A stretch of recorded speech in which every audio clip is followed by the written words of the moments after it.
నమస్తే సార్. నమస్తే. డాక్టర్ గారు, షుగర్ వ్యాధి ఇప్పుడు 30లో పడ్డారు అంటే వాళ్ళకి మ్యాక్సిమంగా కనిపిస్తున్న ఒక వ్యాధి. అది ఏంటి అంటే జీవన శైలిలో బీపీ షుగర్లు ఎలా అయిపోయాయి అంటే ఒక బీపీయా షుగరా ఓకే అది కామన్. జలుబు దగ్గు ఎలా వస్తుందో అవి కూడా అంత కామన్ అయిపోయాయి. కాకపోతే అవి లాంగ్ టర్మ్లో మనిషి శరీరం పైన మనిషి ఆరోగ్యం పైన తీవ్ర ప్రభావం చూపిస్తున్నాయి.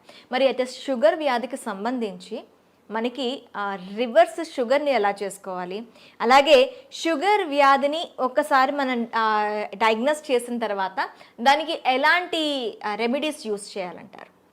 షుగర్ అనేది అది అసలు జబ్బే కాదు, మనం కొనుక్కు తెచ్చుకుందే. మనం పూర్వీకులు ఒక తరం ముందుకెళ్తే చక్కగా నడిచేవారు. ఆటోలు లేవు, బస్సులు లేవు, నడిచేవారు. నడిచినంతకాలం షుగర్ లేదు కదా. పోయి నడితో పాటు సైకిల్ దొక్కేవారు. అసలు ఇప్పుడు ఎవరైనా సైకిల్ దొక్కేవాళ్ళు ఉన్నారా? గ్రామాల్లో కానీ పట్టణాల్లో కానీ ఎవరైనా సైకిల్ దొక్కేవాళ్ళు ఉన్నారా? అంతే, ఎక్కడము. చివరికి రైతులు వ్యవసాయ కూలీలు కూడా ఇంటి దగ్గర బయలుదేరి పొలం గట్టు దాకా బైక్ మీద వెళ్ళటం, ఇంకా ధనిక వర్గాలు అయితే కారులో వెళ్తాం. మరి ఇంకా వ్యాయామం ఎక్కడుంది అంటే మనం కొనుక్కు తెచ్చుకుంది కదా. వ్యవసాయ కూలీలు గతంలో ఇంటి దగ్గర నుంచి పొలం వరకు నడిచి వెళ్ళేవారు. ఈ రోజున వ్యవసాయ కూలీలు ఏమంటున్నారు? అయ్యా ఆటో పెట్టండి, ఆటోలో ఎక్కొస్తామంటున్నారు. అంటే పొలం దాకా ఊరి నుంచి వాళ్ళ ఇంటి నుంచి ఆటోలో, ఆటో కాకపోతే ట్రాక్టర్ పెట్టమంటున్నారు. ట్రాక్టర్ దాంట్లో టైలర్లో ఎక్కి వెళ్తున్నారు, నడకలేదు. కనుక ఒకప్పుడు షుగర్ అంటే ఇదేదో ధనిక వర్గాలకు మాత్రమే వచ్చేది అనుకున్నారు. ఇవాళ కడు పేదలకి, నిరుపేదలకి, కూలీలకు, వ్యవసాయ కార్మికులకు వస్తూ ఉంది. ఎందుకంటే ఇవాళ అంటే పనులు చేయటంలా 30 ఏళ్ళోళ్ళే కాదు సార్, అంతకన్నా తక్కువ ఉన్న ఏజ్ ఉన్న వాళ్ళకి కూడాను ఇప్పుడు షుగర్ అనేది కనిపిస్తుంది. అంటే గరిష్టంగా 30 ఏళ్ళు అనేది ఒక ప్రామాణికం. ఇప్పుడు శ్రామిక వర్గానికి రాదు, ఇది పేదవాళ్ళ జబ్బు కాదు, అబ్బా కోటీశ్వర్ల జబ్బు అనుకునేవారు, అందుకే షుగర్ అనేవారు. ఇప్పుడు ఏమైంది? మరి కూలి పని చేసుకునే వాళ్ళకు కూడా వస్తుంది. ఎందుకు వస్తుంది? ఇంతకుముందు ఏదైనా తవ్వాలంటే చేతిలో పార ఉండేది, పలుగు ఉండేది, గడ్డపార పలుగు ఉండేది. ఇవాళ బరువులు మోసేవారు. ఇప్పుడు ఏమీ లేదు, బరువులు ఎత్తాలంటే మిషను, చేత్తో బరువులు ఎత్తే పని లేదు. వ్యవసాయ పనులన్నీ కూడా యాంత్రీకరణ జరిగింది. అందువల్ల మనం శారీరక శ్రమ లోపించటం వల్ల ఈ షుగర్ ఎక్కడ చూసినా, ఏ ఇంట్లో చూసినా, పట్టణాలు లేదు, నగరాలు లేదు, ధనిక వర్గాలు, పేద వర్గాలు అందరికి వచ్చేస్తూ ఉంది. ఈ షుగర్ వ్యాధి బరువు అధికంగా ఉన్న వాళ్ళకి వస్తుంది. ఓకే, కనుక బరువుకి షుగర్కి లింక్ ఉంది. బరువు అధికంగా ఉన్న ప్రతి ఒక్కరూ కూడా థైరాయిడ్ గ్రంథి ఏమైనా సరిగా పనిచేస్తుందా లేదా తెలుసుకోవాలి. కనుక thyroid test T3, T4, TSH అనే పరీక్ష విధిగా చేయించుకుని థైరాయిడ్ లోపం ఉన్నప్పుడు థైరాయిడ్ ట్యాబ్లెట్లు వాడితే బరువు తగ్గుతారు. అంటే డయాబెటిక్స్ ఉన్న వాళ్ళందరికీ థైరాయిడ్ వచ్చే అవకాశాలు ఉంటాయంటారా సార్? అంటే ఇప్పుడు ఎట్లయితే షుగరు, బీపీ అన్నదమ్ములో బరువు అధికంగా ఎవరైనా ఉన్నా చాలామంది చెప్తారు, నేను గుప్పిడి అన్నమే తింటానండి, ఇంతలా ఉన్నానేంటి అంటారు. గుప్పిడి అన్నము ఇంతలా ఉండడానికి కారణం ఏంటంటే థైరాయిడ్ గ్రంథి సరిగా పనిచేయటం లేదు. కనుక బరువు తగ్గటం అనేది షుగర్ నియంత్రణకు చాలా కీలకము. థైరాయిడ్ చేయించాం, నార్మల్ ఉంది, దాంట్లో సమస్య లేదు. అప్పుడు బరువు తగ్గడానికి ప్రకృతి ప్రసాదించిన మహాబీర విత్తనాలు అని ఉన్నాయి. ఇవి వన తులసి గింజలు. రాత్రిపూట ఒక స్పూను గింజలను గ్లాసు నీళ్ళల్లో నానబెట్టి రాత్రంతా నానిన తర్వాత ఉదయం పరగడుపున ఈ గింజలు నీళ్లు కలిపి తాగేస్తే చక్కగా బరువు తగ్గుతారు. బరువు తగ్గితే నిదానంగా షుగర్ కూడా తగ్గిపోతుంది. బరువుకి షుగర్కి లింక్ ఉంది. తర్వాత ఈ మధ్య కాలంలో చిన్న పిల్లలకి యుక్త వయసులో కూడా షుగర్ వస్తుంది. దాన్ని టైప్ 1 డయాబెటీస్ అంటారు. ఆ టైప్ 1 డయాబెటీస్ అనేది మందులు లేకుండా దాన్ని నియంత్రించడం కష్టం. చిన్న వయసులో వచ్చే షుగర్ వ్యాధికి ఇన్సులిన్ తప్పదు. అది ఇన్సులిన్ ఆధారిత షుగర్ అంటారు.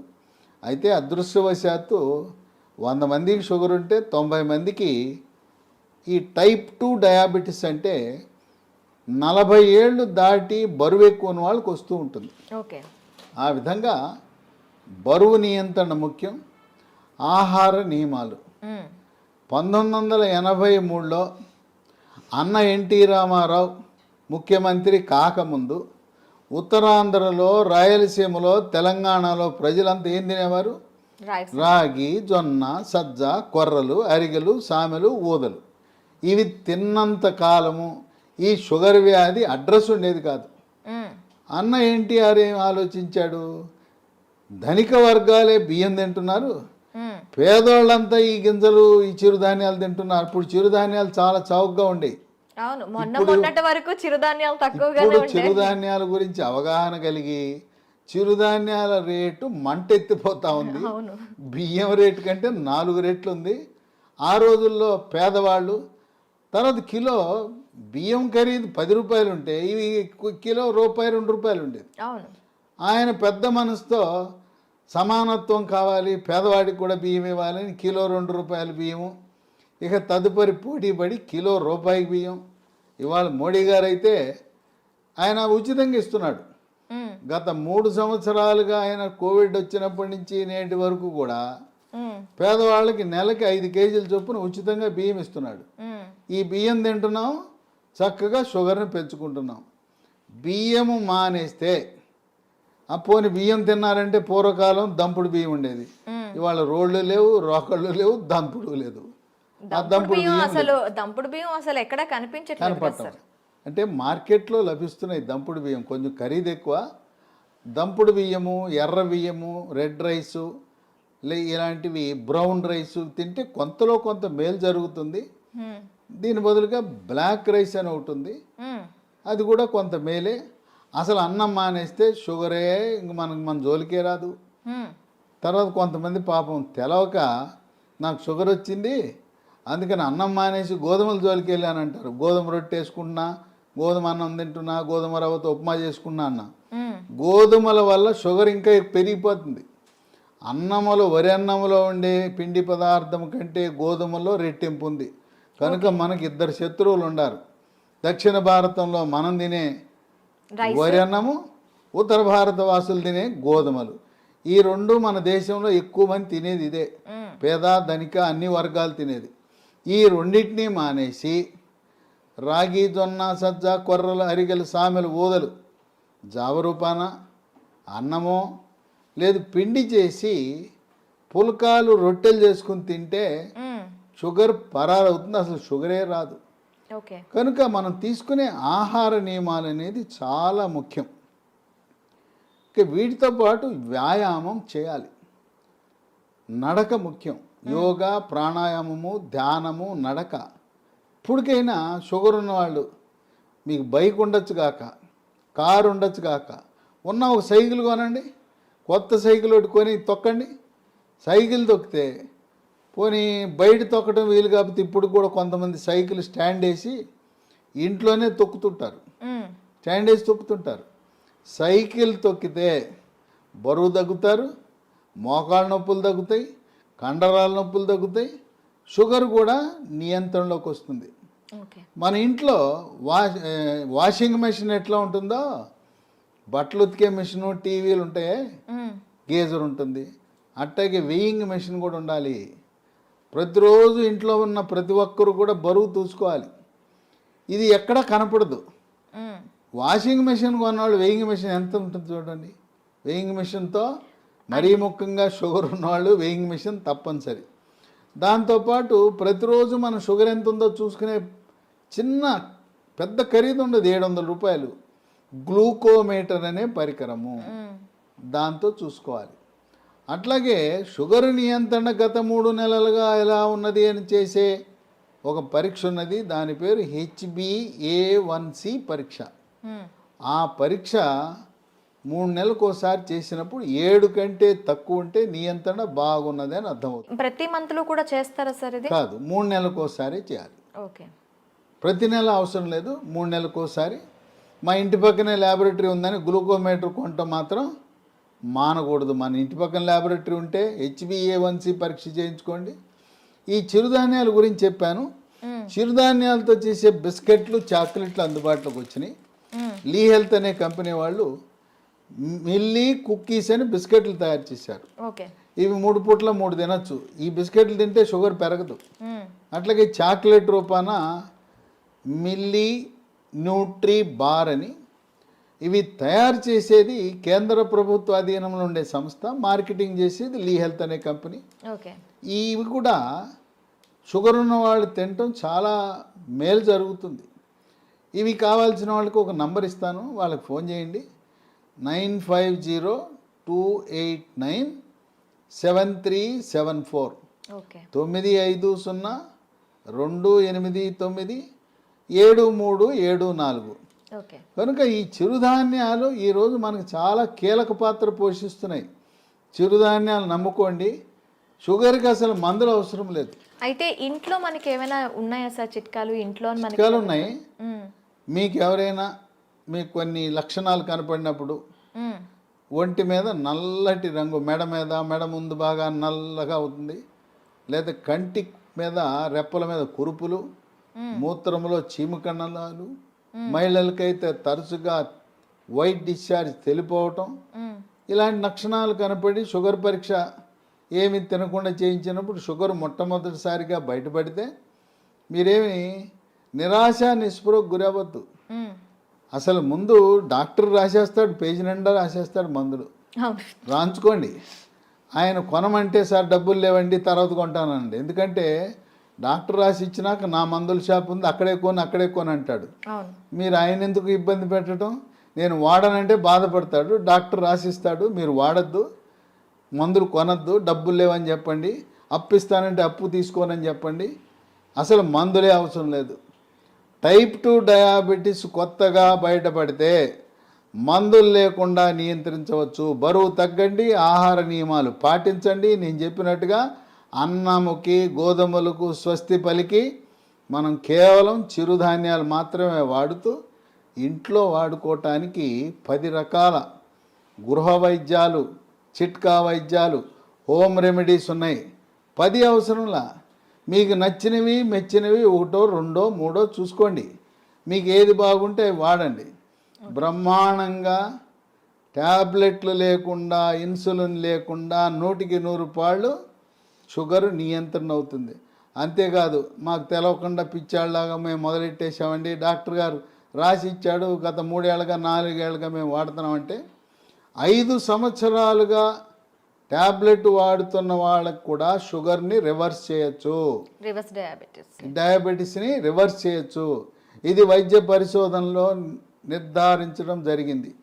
ఇక 15-20 ఏళ్ళు ఉంటే డోస్ తగ్గించవచ్చు, ట్యాబ్లెట్ల డోస్ తగ్గించవచ్చు, ఇన్సులిన్ డోస్ తగ్గించవచ్చు, కానీ పూర్తిగా మానలేం.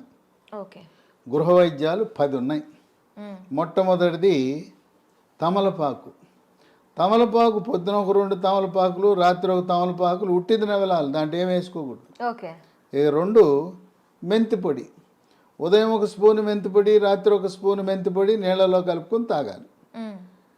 మెంతులు రాత్రిపూట నానబెట్టి నానిన మెంతులను నవిలేస్తూ ఆ నీళ్ళను కూడా తాగుతారు కొంతమంది. ఇదే కాకుండా మెంతులు 250 గ్రాములు, వాము 100 గ్రాములు, నల్ల జీలకర్ర 50 గ్రాములు, ఈ మూడింటిని విడివిడిగా దోరగా వేయించి చల్లారిన తర్వాత మూడింటిని కలిపి మిక్సీలో వేయాలి.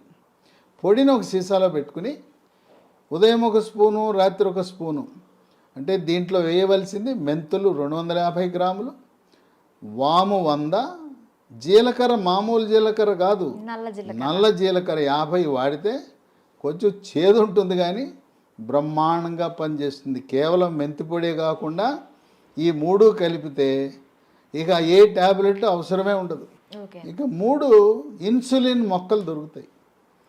ఉదయం 1 కానీ 2 కానీ మీ అవసరాన్ని బట్టి గ్లూకోమీటర్ పరీక్షను బట్టి ఉదయం 1, 2 ఆకులు, రాత్రి 2 ఆకులు నవిలేయటమే. ఇంట్లో మొక్కలు పెట్టుకోండి, కుండీలో కూడా పెట్టుకోవచ్చు. నేల లేకపోయిన వాళ్ళు, అపార్ట్మెంట్ వాళ్ళు కూడా కుండీలో పెట్టుకోండి, ఇన్సులిన్ మొక్కను పెంచుకోండి, అవి మీ షుగర్ని నియంత్రిస్తాయి. ఇక 4 మన గ్రామాల్లో ఎక్కడ చూసినా జామ ఆకులు ఉంటాయి, జామ చెట్లు ఉంటాయి. జామ ఆకులు ఒక 8 ఆకులు తీసుకుని 1/4 లీటర్ నీళ్ళు తీసుకుని దాన్ని గ్యాస్ స్టవ్ మీద పెట్టి మూత పెట్టి సిమ్లో పెట్టి పావు గంట కాయాలి. జామ ఆకుల రసం నీళ్ళలోకి దిగి తెల్లగా ఉండే నీళ్లు కొంచెం గోధుమ రంగులోకి మారుతాయి. అవి ఉదయము రాత్రి జామ ఆకుల ఈ రసాన్ని తాగితే బ్రహ్మాండంగా నియంత్రించబడుతుంది. ఇక 5 జామ ఆకులు ఎలా వాడామో మామిడి ఆకులు 8 జామ ఆకులు బదులు 8 మామిడి ఆకులు ఉదయము రాత్రి వాడండి. ఇంకొక వరుస ఏంటంటే సోమవారం నాడు మీరు జామ ఆకులు వాడితే మంగళవారం మామిడి ఆకులు రోజు మార్చి రోజు ఒక ఆకు వాడుతూ ఉండండి. లేదు ఇంకా కావాలంటే 3వ రోజు ఇన్సులిన్ ఆకులు వాడండి. ఇంకా నేను చెప్పాల్సిన అవసరం లేదు. ఒకసారి మీకు సూచిస్తే నాకంటే ఎక్స్పర్ట్లు మీరు ఈ చిట్కాలను ఎలా వాడాలి అనేది నేను చెప్పాల్సిన అవసరం లేదు. మీరే ఇంకా 10 మందికి చెప్పగలుగుతారు. ట్యాబ్లెట్ అవసరం లేదు. చిట్కాల గురించి మీరే ఇంకా మీ స్వీయ అనుభవాన్ని 10 మందికి పంచి ఇవ్వగలుగుతారు. ఇక 6 కాకరకాయ. కాకరకాయ రసము ఉదయము రాత్రి కొన్ని సందర్భాల్లో కాకరకాయ దొరకవు సీజన్ బట్టి. కాకరకాయ రసం కూడా షుగర్ని బాగా నియంత్రిస్తుంది. కాకరకాయ దొరకకపోతే హిమాలయ కంపెనీ వాళ్ళు కరేలా అనే ట్యాబ్లెట్ తయారు చేశారు కాకరకాయ నుంచి. ఉదయం ఒక ట్యాబ్లెట్ రాత్రి ఒక ట్యాబ్లెట్ వేసుకోవచ్చు. అమ్మో మెంతిపొడి నేను తినలేకపోతున్నానండి చేదుగా ఉంటుందని అనే వాళ్ళకి ఇదే హిమాలయ కంపెనీ వాడు మేతి అని ఒక ట్యాబ్లెట్ తయారు చేశాడు. దాని పేరు మేతి. కంప్లీట్గా మనకి ఆయుర్వేద ప్రోడక్ట్స్ ఇవి. అది పొద్దున ఒక ట్యాబ్లెట్ రాత్రి ఒక ట్యాబ్లెట్ మెంతుల నుంచి చేసిన ట్యాబ్లెట్ వేసుకుంటే షుగర్ నియంత్రణ జరుగుతుంది. ఇక 7 ఆకాశ పండు, షుగర్ బాదం, స్కై ఫ్రూట్. ఇవి భారతదేశంలో లక్షలాది మంది వాడుతున్నారు.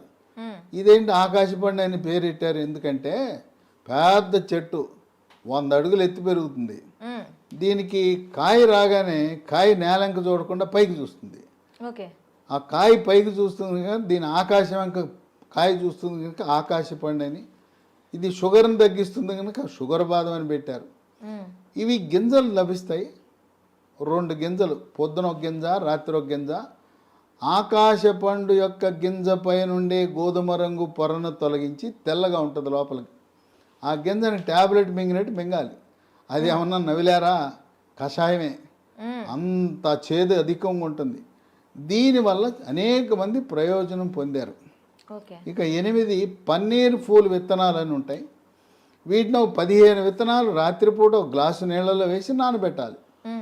పొద్దున్నే చింతపండు నుంచి మనం పులిహార చేసుకోవడానికి చింతపండు రసం ఎలా తయారు చేస్తాం, పిసుకుతామా? అలా గింజలను పిసికేస్తే రసం వస్తుంది. రసం వచ్చిన తర్వాత వడపోసి ఆ నీళ్లు తాగితే బ్రహ్మాండంగా పన్నీర్ పూలు ఈ రసంతో కూడా షుగర్ నియంత్రణ బాగా జరుగుతుంది. 9 పనస పొడి. దోరగా పండింది. పచ్చిదేమో పనస పండు ఆకుపచ్చ రంగు, పండితే పసుపు రంగు ఉంటుంది. మధ్యస్థంగా ఉండే పనస పండు తొనలని వాటిని గింజ తీసి తొనలు ముక్కలు ముక్కలుగా చేసి ఆ తొనల ముక్కలను ఎండబెట్టి పొడి చేసి ఉదయము మధ్యాహ్నము రాత్రి ఒక్కొక్క పూట 30 గ్రాముల చొప్పున టిఫిన్లోను అన్నంలోను 3 పూట్ల వాడితే ఇవి ట్యాబ్లెట్ లాగా పనిచేస్తే పనస పొడి. మాకు ఈ ఓపిక లేదండి, పనసకాయలు తెచ్చుకోలేము, ఎండబెట్టుకోలేమనే ఒకరికి అమెజాన్లో ఇది దొరుకుతుంది. దీన్ని జాక్ ఫ్రూట్ అంటారు. జాక్ ఫ్రూట్ 365 అనే బ్రాండ్తో పనస పొడి లభిస్తుంది. అది కొని వాడుకోవచ్చు. ఇక 10 వేప చెట్లు ఎక్కడ పడితే అక్కడ ఉంటాయి. వేప ఆకులు, వాటిని ఆకు నుంచి బెరడు నుంచి వేరు వరకు కూడా మంచి ఔషధ. వేప ఆకుల వినియోగం ఉదయము రాత్రి వేప ఆకులు నవిలేస్తే, అంటే ఇక్కడ మనం ఒకటి గమనించాలి. షుగర్ తీగా ఉంటుంది కదా, తీయటి జబ్బు మనకు వచ్చింది, మనం విరుగుడు ఏమేస్తున్నాం, చేదేస్తున్నాం. తీయడానికి తీయని జబ్బుకి చేదు మందులు వేస్తున్నాం, చేదు చిట్కాలు వాడుతున్నాం. చూడండి అన్నీ కూడా ఏది చూసినా చేదు కషం. అదేమో షుగర్ జబ్బు. షుగర్ని తీపిని చేదుతో విరుగుడు విధంగా మనం చేస్తున్నాం.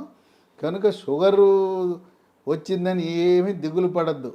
మీ యొక్క వైవాహిక జీవితానికి కానీ పిల్లలు పుట్టడానికి కానీ ఎటువంటి ఇబ్బంది ఉండదు. కొంతమందికి ఒక అనుమానం ఉంటుంది, అమ్మాయికి చిన్న వయసులోనే షుగర్ వచ్చిందంట, పెళ్లి చేసుకుంటే నా వారసులు పుడతారో లేదో అని అనుమానం ఉంటుంది. చిన్న వయసులో టైప్ 1 డయాబెటీస్ వచ్చిన మగవ పిల్లలు కానీ ఆడపిల్లలను కానీ ఎటువంటి సంకోచము లేకుండా వివాహం చేసుకోవచ్చు. ఓకే. సంసార జీవితానికి కానీ తర్వాత పిల్లలు పుట్టడానికి కానీ ఎటువంటి ఆటంకము కాదు. చిన్న వయసులో ఉంటే ఇన్సులిన్ కావాలి, పెద్ద వయసులో బయటపడితే మన ఆహార నియమాలు, గృహ వైద్యాలు, బరువు తగ్గటము వీటితో సంపూర్ణంగా నియంత్రించవచ్చు. ఈ వీడియోని 10 మందికి షేర్ చేయండి. ఈ సమాచారం మీలోనే దాచుకోకుండా మీ సోషల్ మీడియా ద్వారా, మీ వాట్సాప్ ద్వారా, మీ స్నేహితులకు, బంధువులకి, తెలిసిన వాళ్ళందరికీ కూడా దీన్ని షేర్ చేసి దీన్ని పంపించి అందరూ దీనివల్ల ప్రయోజనం పొందేలా ఒక సందేశం వెళ్ళాలి. షుగర్ వ్యాధి ఉంటే దిగులు చెందవద్దు, షుగర్ వ్యాధిని చేదు వస్తువులతో మనం తిప్పికొట్టచ్చు అనే సందేశం సమర్థవంతంగా మనం ప్రచారం చేద్దాం. Okay sir, thank you very much. చూసారు కదా, ప్రతి ఇంట్లో కూడా షుగర్ బారిన పడి బాధపడుతున్న వాళ్ళు చాలామంది ఉంటారు. వాళ్ళందరికీ కూడాను ఈ సమాచారం అనేది ఖచ్చితంగా అందాలని ఐ డ్రీమ్ తరపున కోరుకుంటున్నాం. మరొక అంశంతో మీ ముందుకు వస్తాం. Stay with us.